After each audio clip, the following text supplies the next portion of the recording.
Сәлем достар, бүгін сіздермен пайдалы бол каналы сіздерге өз историямен бөлісіп өтсем деймін.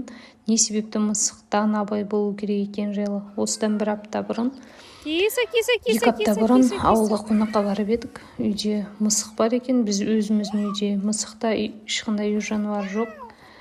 Қызымның мысықпен ойнағанына мәз болып күліп жүрсек, уақыт өте бір екі аптадан кейін құлағының артында осындай бір жаран пайда болғанын көрдік.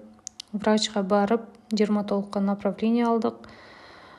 Сонымен біраз уақыт өтті арада, бірақ әлі көп кеткен жоқ. Сосын врач бізге мынандай тербизил деген майзды жазып берді. Оны жазғаннан кейінгі әсермен бөліссем, мына жерде байқап тұрсыздар.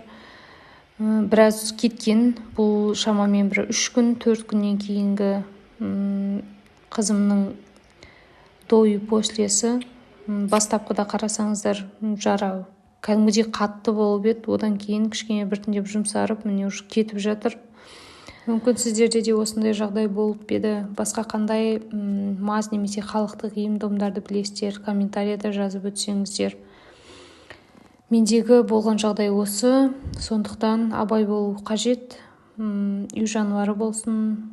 Тағы да осындай пайдалы ақпараттармен бөлісіп отыратын боламын. Сондықтан каналға тіркеліп, лайк, комментарий жазуды ұмытпаңыздар. Сау болыңыздар.